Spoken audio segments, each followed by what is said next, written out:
BBOR, Black Box Online Radio, coming to you from West Virginia at heart and from around the globe. And hello, Nedheads. Hello, Black Box Battalion. Today is Monday. Another Zodiac Monday. Okay, today's not really Monday. It's actually Thursday. Welcome to this special bonus episode of Black Box Online Radio. But yes, my name is Black Box Ned, and every Monday I do an episode about the Zodiac Killer. But today is a bonus episode.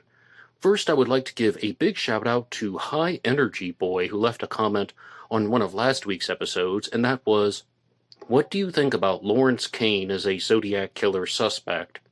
And I was simply just going to send a link to an episode that I had made in the past called Zodiac Lawrence Kane AMA, because in 2021 and 2022, I made a series of episodes for YouTube where I was looking at the major Zodiac Killer suspects, and I was responding to questions and comments about them. We were going through the material and having the discussions. These were Zodiac Suspect AMAs. But I looked at the YouTube studio, and for some reason, Lawrence Kane was not included in that episode series, and I thought, well, that feels incomplete now. Now's the time to make this episode where I'm going to be talking to you all about the Zodiac Killer suspect, Lawrence Kane. And as you see, this is an episode that was requested by one of the listeners, so if you guys have any ideas for future episodes of Black Box Online Radio, you can drop them in the comments section down below. For larger things, you can send them to me at blackboxonlineradio@aol.com. I, of course, am your host, Black Box Ned, and you can always like and subscribe. So, we had a request from Dr. Chad here, who says, regardless as someone is new to the case, I would appreciate a brief overview of Kane as a suspect before you delve into the granular details. Okay, so that's the first comment to respond to. Lawrence Kane was born in 1924 in New York, and then he would make his way to California. He would also serve time in the Navy, and he becomes a suspect because of an individual named Harvey Hines, who more or less brought Lawrence Kane onto the Zodiac radar. And Harvey Hines would compose a very extensive report where he looked into Lawrence Kane and believed that he was the Zodiac Killer of the 1960s. However, maybe it's fair to say that the real reason why we're talking about Lawrence Kane now is because he was publicized on the History Channel's show The Hunt for the Zodiac Killer. Overall, Lawrence Kane is one of the most widely discussed Zodiac Killer suspects, and when I first learned about him, my immediate response was, absolutely not. I didn't know what people were talking about. I didn't see the physical resemblance, and as well as countless other things that I'll talk about here, because we do have witness descriptions of the Zodiac Killer. We have the famous composite sketches, and I thought the composite sketch after the Presidio Heights murder of Paul Stein looked nothing like Lawrence Kane. That person has a very pointed chin and almost a jawline that angles inward, whereas Lawrence Kane had a more rectangular face, let alone the jet black hair. But let's talk about that stuff throughout the duration of the episode, because to provide some more background information, Lawrence Kane was Jewish. He grew up with the name Lawrence Klein, actually, and then he changes his name to Lawrence K in the 1940s, and he would use numerous aliases throughout his lifetime. He would use the name Lawrence Kane in 1968 and 69. That's why we're referring to him as Lawrence Kane. And another name that he would use is Barton, because he married a woman named Eileen Barton in 1945, and she was ultimately a singing partner of Frank Sinatra. And I have to give a shout out to Travis Miller, who runs the Lawrence Kane WordPress, and he has shared some of the letters between Eileen Barton and Lawrence Kane, as well as voice recordings that were made from Lawrence Kane to Eileen Barton, so you can see Lawrence Kane's handwriting. I really only want to share one or two because I want people to visit the Lawrence Kane WordPress. It's an excellent, excellent resource for information about Lawrence Kane, and I've referenced it multiple times here on Black Box Online Radio. But we had a comment that also came in on my most recent post here on Black Box Online Radio, and this is from Brad Meads, who says, Zodiac is someone we haven't heard of. He settled down and got married. Maybe that black hood that he wore at Lake Berryessa and a gun he used is in someone's grandpa's attic. Okay, then, if that's what you think the Zodiac Killer is all about, then as you just heard, Lawrence Kane would not be your man. As I told you, he first got married in 1945 when he was 21 years old. He was born in April of 24. He was married in July of 1945, just a couple months after his 21st birthday. Lawrence Kane would also ultimately separate from Eileen Barton, and he would be married multiple times in the 1950s. And I just have to point out that you do see that on the hair checklist for psychopathy, the multiple frequent marriages. But I mean, if you think that the Zodiac is somebody who was unmarried prior to the murders, Lawrence Kane is not your man. He was married multiple times. This would then become some of the foundation about why Lawrence Kane is a little bit different than other Zodiac Killer suspects, and it's that he really was a lifelong criminal. He had multiple arrests. I even have an entire episode called Lawrence Kane Criminal History, talking about his arrests for disorderly conduct, talking about his arrests for battery, and I counted them. 1, 2, 3, 4, 5 different people commented by saying, you know what? This guy seems a little bit sloppy. He seems like someone who was just a little bit too careless and reckless to have been the Zodiac Killer. The Zodiac Killer committed a crime spree that appears to be very calculated. The Zodiac also wrote neatly designed ciphers. The Zodiac took very strong precautions to hide his identity. And this guy's getting busted for disorderly conduct multiple times. Well, this sounds like someone who just has a completely different personality type than that of the Zodiac Killer. And when I made that episode, it's been 5 years roughly since I made that one, I would have said the same thing. Maybe I did say that sentence once or twice here on Black Box Online Radio, but ultimately, I have learned a little bit about serial killers since then. And it's not abnormal for a serial killer to have an escalating set of criminal behaviors. It's not abnormal for a serial killer to have prior arrests.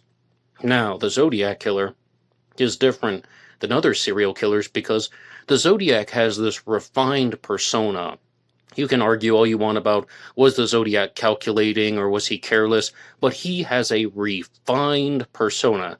Specific efforts were created and put in place to create this type of serial killer image that was going to be shared throughout the Bay Area. And on the one hand, I still agree a little bit with the people who left these comments about how they think that the Zodiac would be too careful not to get busted for battery in the early 1940s. And also, I think that I am just conflicted with this because other people bring this up. They put this in their psychological profiles, one of which was Dr. Todd Grande, who also thought that the Zodiac would have a history of small arrests. But think about 2 things that I've already told you. Lawrence Kane was arrested multiple times, and he served in the Navy. What does that mean? It means that his fingerprints are on file, most likely in multiple places, and we do have fingerprint evidence in the Zodiac Killer mystery. The question is it reliable? And some people, in comment threads are just saying, well, maybe they just never compared Lawrence Kane's fingerprints to the Zodiac prints on file. I would offer something a little bit more challenging. Maybe the fingerprint evidence in the Zodiac Killer case is unreliable. Okay then, now we have Lawrence Kane living in California. He's ultimately going to develop a career in real estate, and he's going to end up in the Lake Tahoe area, going from California to Nevada, and when he's going to work in State Line, Nevada at the Sahara Tahoe Hotel and Casino, working in the real estate office. This becomes very important because one of the possible Zodiac Killer victims, Donna Lass, also worked in the Sahara Tahoe Hotel and Casino. She worked at the nurse's station, and Lawrence Kane worked at the real estate office. Donna Lass went missing on September 6 of 1970, and the thing that has been so difficult to try and confirm is, was Lawrence Kane actually working there in 1970? His driver's license lists his place of occupation as the Sahara Tahoe Hotel and Casino in 1976. But Sandy Betts, a Zodiac Killer researcher, claims that she went to the Sahara Tahoe Hotel and Casino, also talked to the people and interviewed the former employees there for a reunion gathering, and they stated that Lawrence Kane did indeed work in the Sahara Tahoe in 1970. That's something that you can take for what it is. And then We also have Lawrence Kane being identified by one of the victims in another possible Zodiac incident, and that is the attempted abduction of Kathleen Johns off of Highway Route 132 on March 22nd of 1970. This is when the Zodiac or somebody in a similar situation tells Kathleen Johns, hey, your back wheel is wobbling. He tells her to pull over. He tries to fix it, but he's actually making it worse. Then it falls off and she is abducted. Ultimately, Kathleen Johns would identify Lawrence Kane as the man that abducted her. But there are some conflicting issues with that. Number one, she states that the man who abducted her was probably around 30 years old, but we're talking 1970. I already told you that Lawrence Kane was born in 1924, and his birthday was in April, so he would have been just shy of his 46th birthday. He was 45 years old at the time. That is a very, very big age difference and age gap. Daniel Webster has a comment about the Kathleen Johns abduction. I believe Kathleen Johns is a liar. I'm not sure she was abducted at all. That being said, another man claims he decoded the 18 leftover characters from the cipher. That's the Z18 code at the end of the 408, and says that they were gibberish, and it was made to look very compelling mathematically, and he said the characters would say Mr. Arthur Lee Allen. The gibberish was then decoded to Mr. Arthur Lee Allen. Yes, I've read that pamphlet online. That was actually written by Tony Polito. We don't talk about him anymore. But there is going to be some, developments with the story of Lawrence Kane, and I received a recent comment on this episode, which was an old black box recording from Pele Sahoda. And this is something where maybe I can guess the origin. And it says, Kane might have known Arthur Lee Allen. Weren't they both connected to the diner where Darlene Ferrin worked, Terry's restaurant? Yes, Darlene Ferrin was the second victim of the Zodiac Killer, or she was the victim killed in the second shooting. The first two confirmed victims were David Faraday and Betty Lou Jensen. Then Darlene Ferrin was killed on the 4th of July, 1969. She's really the third victim in the second shooting, and she was a server. She did work at Terry's, and there was a YouTuber who made a series of videos named Forrest Haggerty, who started out with a 3-part series about the Zodiac Killer. But I confess I did this firsthand. Once you go down this rabbit hole, it's hard to get out. And Forrest Haggerty expanded his investigation into a Part 4, Part 5, Part 6, and his ultimate conclusion was that the Zodiac Killer was a 2-part team of Arthur Lee Allen and Lawrence Kane working together. Why would somebody say this? One of the big reasons is that there is this connection where one of the sisters of Darlene Ferrin, maybe even more than one, Darlene had a big family, have said that Arthur Lee Allen attended her restaurant and he was bothering her. Lawrence Kane was also identified as a man who could have been coming into Darlene Ferrin's restaurant and bothering her. And do I believe any of that stuff? No. And the reason is very simple. They pretty much just said yes to everyone, and I don't mean to speak poorly of Darlene Ferrin's sisters. They didn't ask to lose their sister. They didn't ask for a family member to be murdered by the Zodiac Killer, but ultimately, they were just saying yes to everyone because they also identified a different man as the individual that was harassing her, and they were telling Lyndon Lafferty that it was actually William Joseph Grant, his suspect, who's this man coming into the restaurant. And when you read the police reports, it talks about a completely different person. Not Lawrence Kane, not Arthur Lee Allen, not William Joseph Grant, but an individual named George Waters was the man coming in the restaurant and bothering her. So I pretty much think that they're either confused, mistaken, or something else is going on. And furthermore, I'm not completely convinced of any type of interaction and relationship between Lawrence Kane and Arthur Lee Allen, and I know why Forrest Haggerty would think something like that, because once again, I've done it myself. And if you go back to the old black box recordings from maybe 2018, 2019, you'll hear me saying some stuff like that. And you're talking about multiple killers as a way to explain everything. And I was looking at the Zodiac Killer mystery, and I was saying, I'm noticing some similarities and differences. And it seems like Lawrence Kane could be a suspect in the Lake Herman Road murders. He seems like a criminal who was in the area. He also could have been, let's say, the Lake Berryessa stabber, but maybe Richard Gaikowski murdered Darlene Ferrin because they had a personal connection, the Albany connection. Richard Gaikowski is in Albany at the time that Darlene Ferrin is in Albany, and then they're both back in California at the same time. And I was just like putting this thing together involving Geik and Lawrence Kane.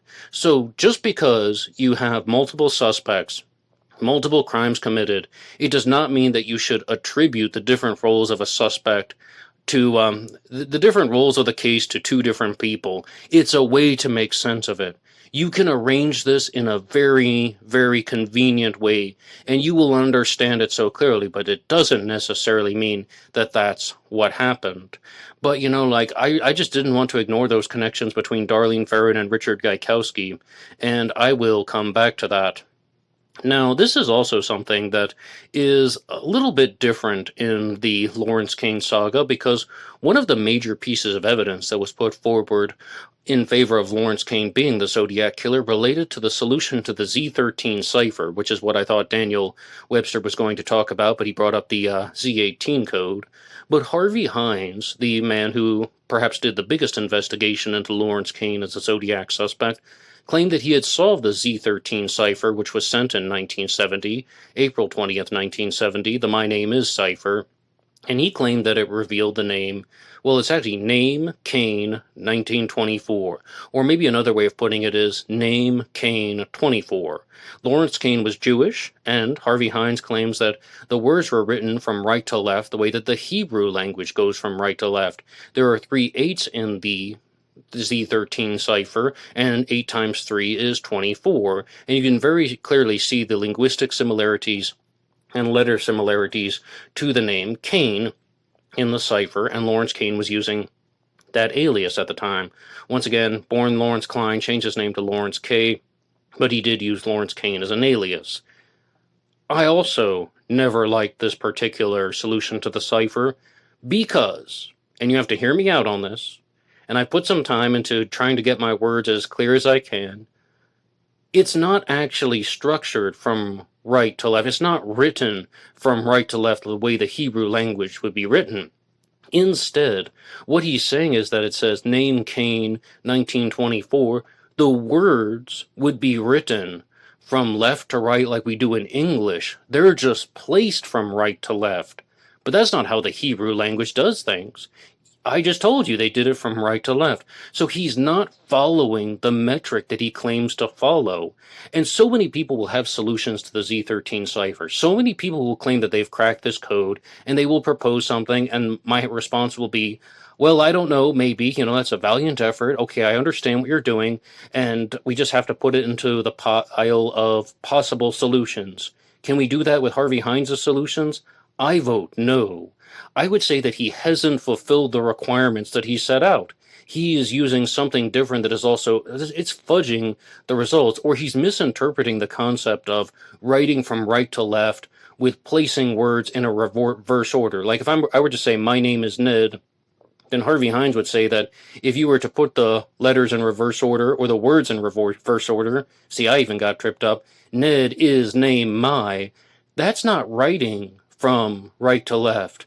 That's just placing the words in a backward order and writing from left to right. Just my take on the subject, but I say that Harvey Hines' solution to the Z13 cipher does not work.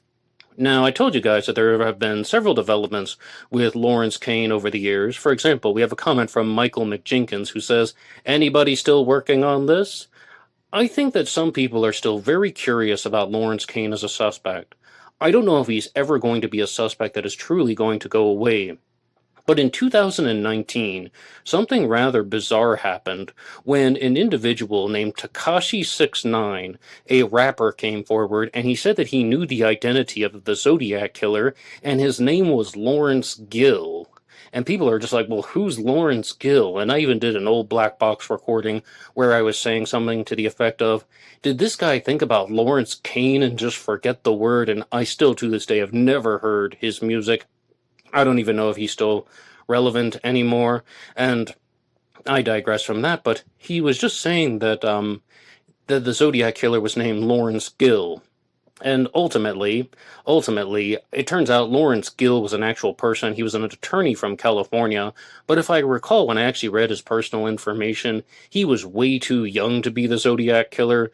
We're talking about Ted Cruz proportions.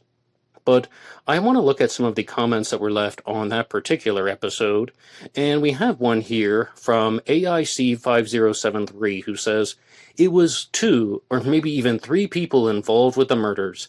Why would someone wear a costume? Maybe because the Lake Berryessa crime was filmed or photographed by the accomplices." Okay, now why would somebody wear the costume because it was filmed? If I were to have read this 6 years ago, which it seems like I did, I would have just said, all right, that's your personal hypothesis. I can't really disprove anything associated with that. But if I were to read that right now, I would say, aha, it seems like you borrowed that from the book The Son of Zodiac by Jack Myers, which has an entire page that is more or less just asking that question over and over again. Why did someone wear the hooded costume? Because it was filmed.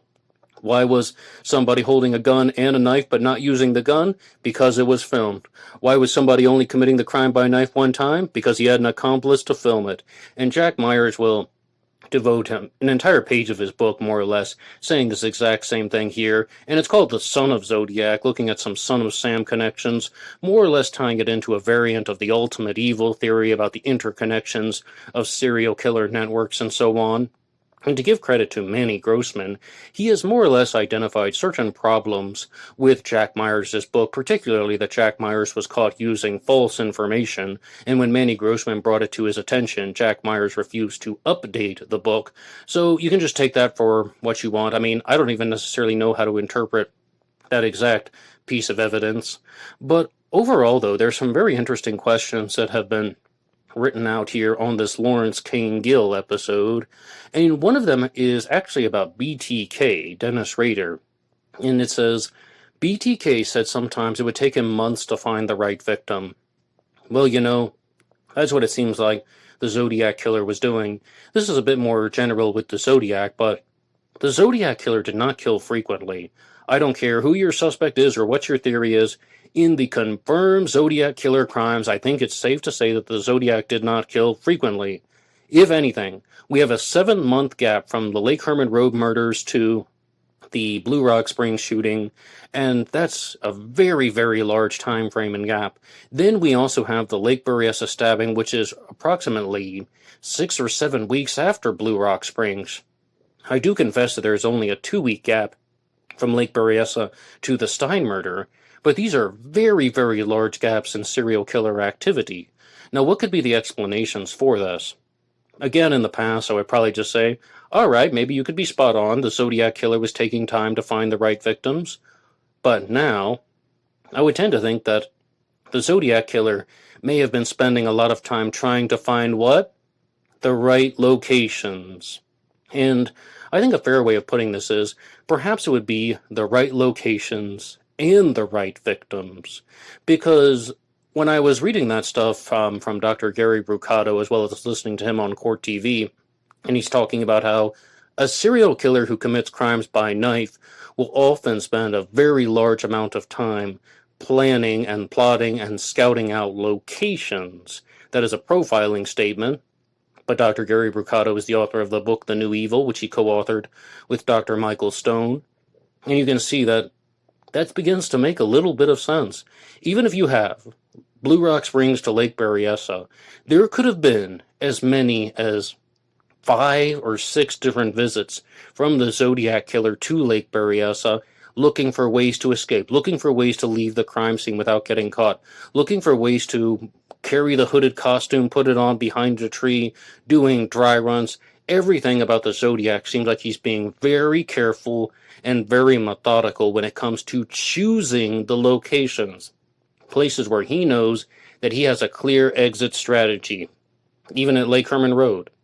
I mean, it's possible, but definitely at Lake Berryessa and definitely at Presidio Heights. It seems very clear that the Zodiac knew exactly where he wanted to go. It seems like he knew what he wanted to do. He's making choices so that he can escape from the crime scenes Mostly undetected, although at Presidio Heights he was witnessed leaving the crime scene by officers Donald Falk and Eric Selms. He's even seen by the Robbins kids at the crime scene, and that is why we have the famous composite sketch. Now, I know that this is an AMA, where I'm responding to your questions and comments, and we've gone through several of them here, but I also wanted to use this as an opportunity to talk about some of the books that I have been reading recently, because on the last Zodiac Monday, I brought up two books that have mentioned Lawrence Kane, so perhaps it's very fitting that Lawrence Kane comes back into the conversation for this special bonus episode of Black Box Online Radio. And one of the books was called The Zodiac Killer, Can AI Solve It? By Dr. Hal Rowan. And he has a segment here on Lawrence Kane in his book, because more or less that book is about using AI to try and evaluate Zodiac Killer suspect profiles. It's very short, only about 21 pages long. We could call it an e-booklet. But he writes, Lawrence Kane was a real estate agent with a criminal record for sexual assault and reported neurological damage from a car accident. Witnesses from the Lake Berryessa attack described the Zodiac's voice as monotone and deliberate, which some said matched Kane's speech pattern. Darlene Farron's sister claimed that Kane had stalked Darlene before the murder, though this count remains disputed. Absolutely, that account remains disputed, and one of the people who's disputing that is me. I told you very clearly I don't believe that happened. But as far as this being monotone, you guys can get online and you can hear Lawrence Kane's voice for yourself. And when I did the Lawrence Kane criminal history episode, again, multiple people left a comment about after hearing Lawrence Kane's voice and saying, this guy had a hard Brooklyn accent. What are people talking about? The Zodiac Killer made multiple phone calls, and he had a conversation with Brian Hartnell at Lake Berryessa that went up as long as 15 minutes. Nobody reported hearing a hard Brooklyn accent, and even this description here from Dr. Hal Rowan is, well, just saying that the Zodiac's voice was described as monotone. Yeah, sure. He spoke in a monotone, unusual cadence, but no discernible accent.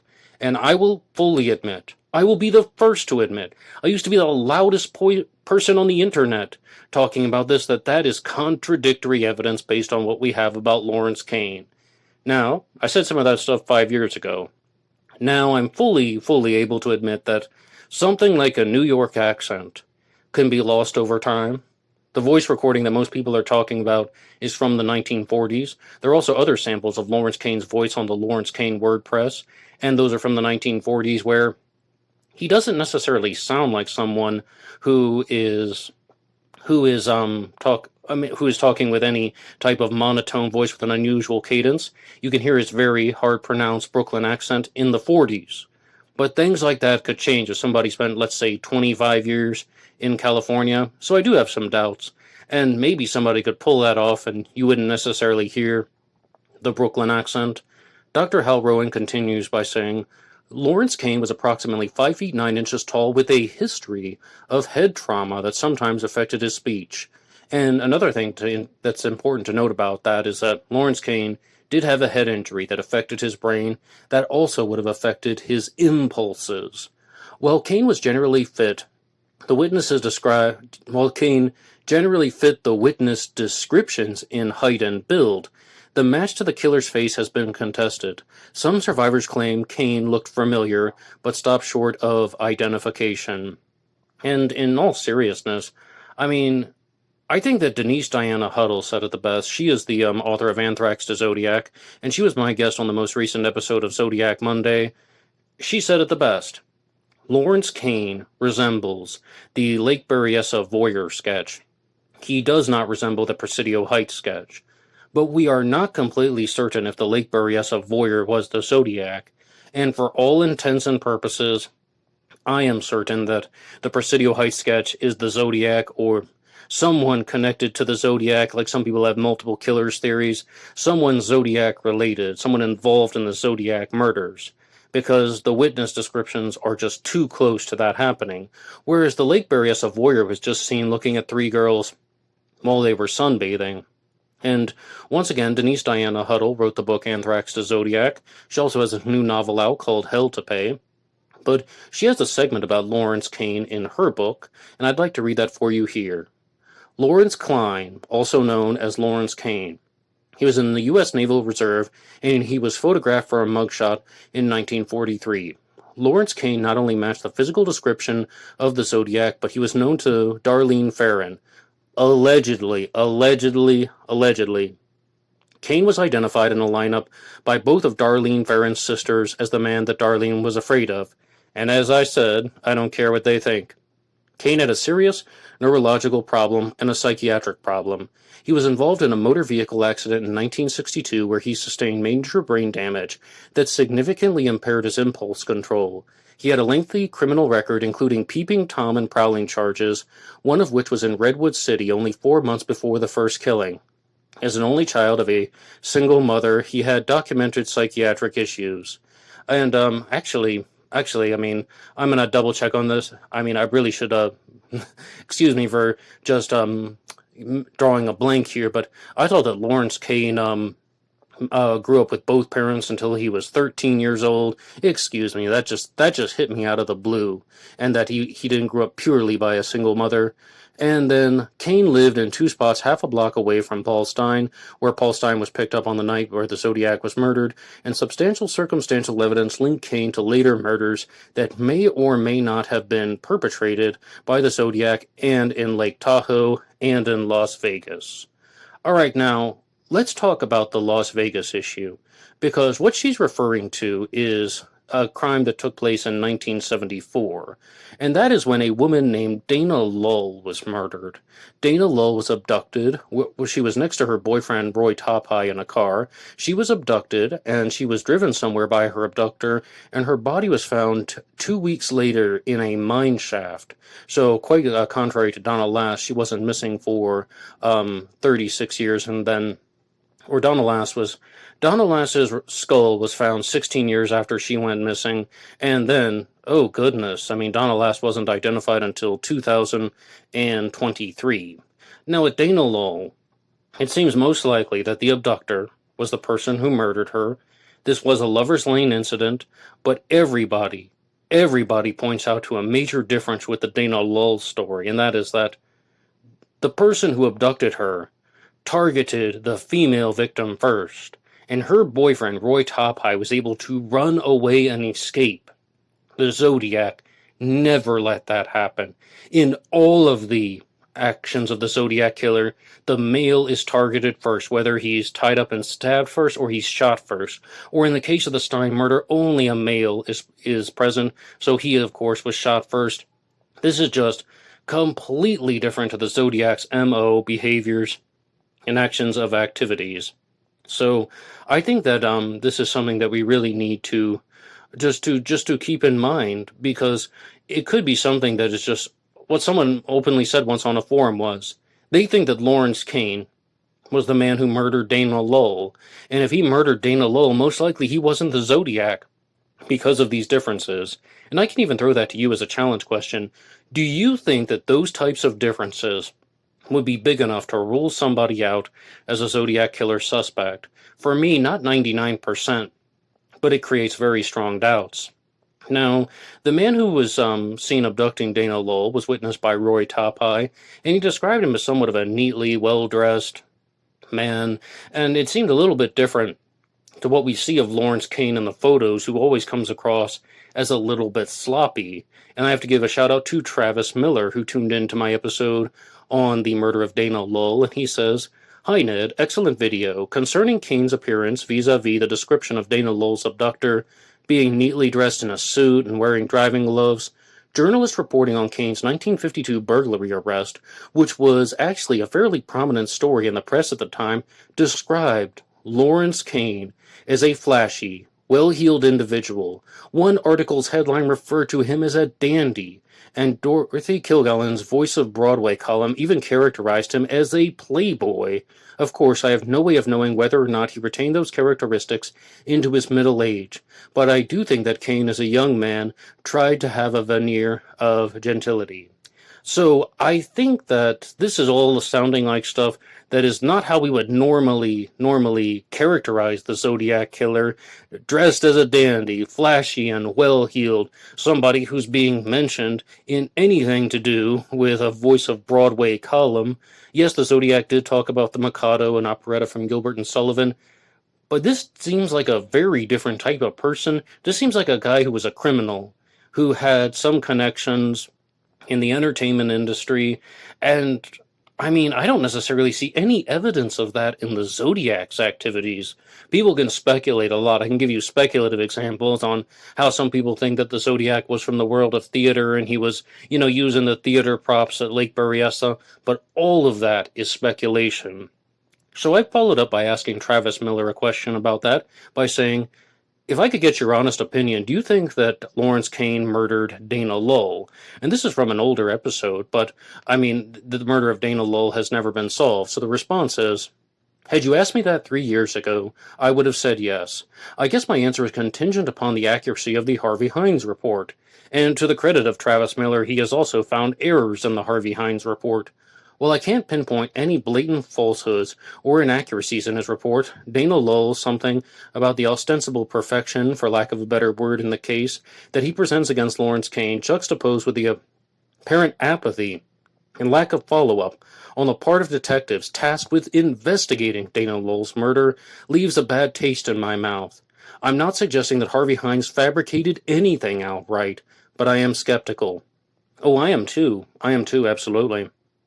Surely, if Lawrence Kane's car had tailed as closely with Roy Topeye's description as Hines claimed it did, the police should have taken it with interest. Yes, I mean, okay, so if you have this man matching Lawrence Kane's description, if you have a survivor who's saying the guy has a similar car to Lawrence Kane, yes, the police should be tracking down someone who owns that type of vehicle. That stuff is recorded. I mean, Department of Motor Vehicles, Bureau of Motor Vehicles, Motor Vehicle Registry, that stuff is recorded and documented, and this is how crimes are solved all the time, because they're like, okay, well, who drives a type of car like that in the area? Oh, Lawrence K. does? Well, let's pay him a visit. He matches the description, let's interrogate him, let's fingerprint him. His fingerprints should already be on file, nonetheless, for all these other arrests. You also heard there the burglary arrest, and you've also heard about the Peeping Tom incident.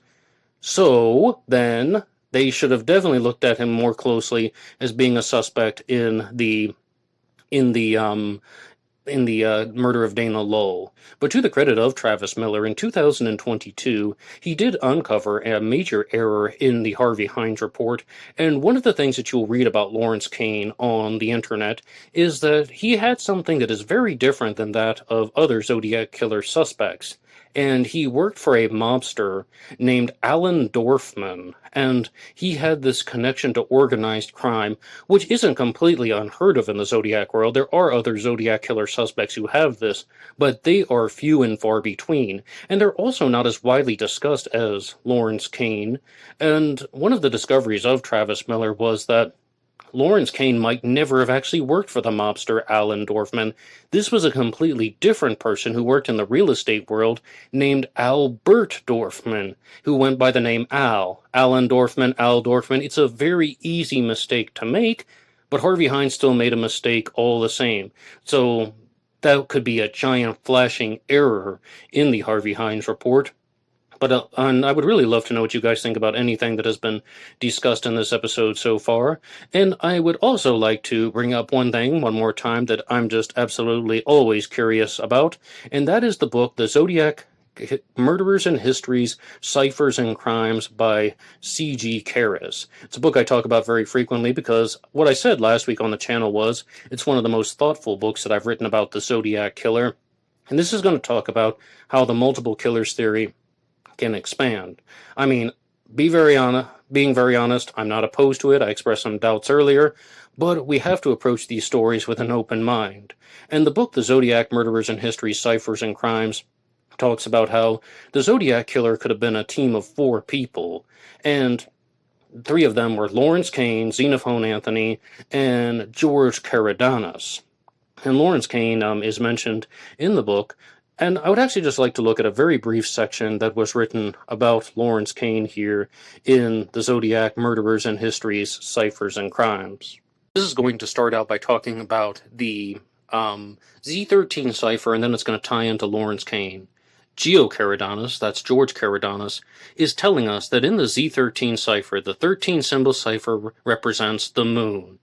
The Apollo 8 mission was going on at the time of the Lake Herman Road murders, knowing that 8 combined with the circles represents the letter A, used 3 times, is Caridanus. We can work backward and find Circle 8, Moon 8, Apollo 8, first mission to the moon and back. A point of pride for any Greek American, I imagine even for one so sinister and deranged. The most Greek of the Greek gods, Apollo, goes to visit his twin sister Artemis, the moon. And then we also have its confirmation, yes, that we truly have uncovered his identity. It's classical Greek, Anatolian Greek, like Geo. It happened at the time of the first confirmed attack. The 888 Christ references is calling out someone's birthday. And this is also going to tie into the Lawrence Kane issue right here. Perhaps he's saying, with reference to Apollo, carrying out this plague of murders is the only way of appeasing the mob, by hiding the damage done by Larry Kane in the original slaying of Sherry Joe Bates, with the ultimate goal of having his own casino. So, this is a statement that has been made, and I think you can see where this is going here. Lawrence Kane committed the murder of Sherry Joe Bates. He is part of this team that is covering up the Zodiac murders. You have 3 people involved with this, and Hugh Penn would be the 4th person, who is more or less the researcher and architect, facilitator of the plan, and it ties into the CIA-related angle, the drug-related angle. But you can see that Lawrence Kane is one of the confrontational individuals, and somebody left a comment on a recent episode where they thought that Lawrence Kane might have been a type of Zodiac Killer patsy.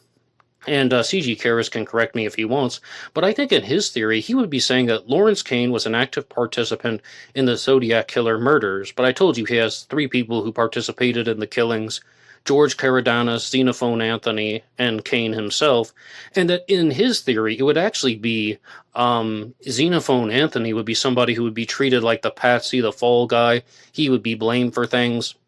And that would be an example of where George Caridanus is in the taxi with Xenophon Anthony on October 11th of 1969 when he is driving down with Paul Stein, and that George Caridanus shot Paul Stein, exited the taxi, and Xenophon Anthony stayed behind because he lived in the area. That's why he was seen wiping down the taxi, and also witnessed by somebody who called him out by name. But one more time, that's from the book The Zodiac Murderers and Histories, Ciphers, and Crimes. And Travis Miller had a very nice response to my episode last week talking about these connections among Lawrence Kane, Geo Caridanus, and Xenophon Anthony. And he says, "It's not especially relevant to either of the cases being discussed in this video, but to address your point, Lawrence Kane did maintain a very close relationship with Robert Maloff, the partner of George Caridanus in the hotel and casino business. And in fact, Maloff served as the executor of Lawrence Kane's estate following his death. Kane's association with Maloff extended beyond mere acquaintanceship, and there can be little question about Kane also knowing Caridanus, at least peripherally. However, there's no direct evidence, at least at present, that Kane had any meaningful or sustained connection with Caridanus himself beyond being a passing acquaintance." I, too, enjoyed the book by C.G. Karras. Thank you so much to Travis Miller for all of his coverage on the story of Lawrence Kane that's available at the Lawrence Kane WordPress, and I invite everybody to go over there to look up all of the materials and sources. You can also check out some of the books that I've talked about. If there is one book that you do skip, it can be the one from Dr. Hal Rowan, but I did want to share his statements about Lawrence Kane all the same. Thank you so much to everyone who has listened to this episode and just checked this out and has responded to a lot of things. My final conclusion is that I think Lawrence Kane is a relatively weak Zodiac Killer suspect. I think we're dealing with somebody who has a different personality. I think we're dealing with somebody who has a different appearance. And I think we're dealing with somebody who had a different lifestyle. He definitely does not fit the sad, lonely man archetype, or the sad, lonely man model that some people are putting forward. Think about that comment from the very beginning. The Zodiac is probably somebody who was single, and then he was miserable, then he got married and the murder stopped. That's the exact opposite of Lawrence Kane. Now, Lawrence Kane would have been 44, 45 years old during the time of Zodiac activity. Not impossible, on the older side, but that's just it. It's on the older side. And, we really haven't heard too many samples of his voice, but he just seems like somebody with a different type of personality, different behaviors, and it really goes against a lot of things that I said in the past. His head injury doesn't concern me too much. Lots of serial killers had head injuries. And also his military background can fit and so on. The thing that I really, really stand hard on is I don't think the solution involving his name in the Z13 cipher is correct by Harvey Hines. I don't trust Harvey Hines at all. I think Harvey Hines was probably somebody who cut corners and made a lot of mistakes, and I'm not sure why. He wouldn't really have anything to gain from that. If anything, that would just expose himself as a fraud years later. And overall, though, I just think that Kane is going in the absolute wrong direction. Was he a real criminal? Yes. Did he have psychological issues? Yes. Was he a sociopath? Most likely. But was he the Zodiac Killer? Probably not. Let me know what you think about any of my comments here, and that is my very, very long, twisted way of explaining what do you think about Lawrence Kane as a Zodiac Killer suspect. It only took me 45 minutes, but I want to read your comments in the section down below. So, I would also like to let you know that this show comes to you Monday through Friday here on YouTube. You can also get Black Box Online Radio on the podcast circuit under the names Black Box True Crime or Black Box Podcast. And you can also check out shorts and reels that are available Monday through Friday on YouTube, Facebook, and Instagram. My Facebook name is Ned DeHaan. My Instagram name is blackboxonlineradio. And there's also a page called True Crime Designs, which archives the images that you see going by on the screen here, the images that are used for this program. And if you want to support all of these efforts, you can go over to buymeacoffee.com, buymeacoffee.com/blackboxned88, and that allows you to make a donation or contribution to help support the show, and anybody who makes a donation will get a shout out on Zodiac Monday. That's all for me now, and I will see you tomorrow for an episode about D.B. Cooper. Thank you for listening to this episode in the bonus format, bonus episode of about the Zodiac Killer, and I'll see you tomorrow. Goodbye.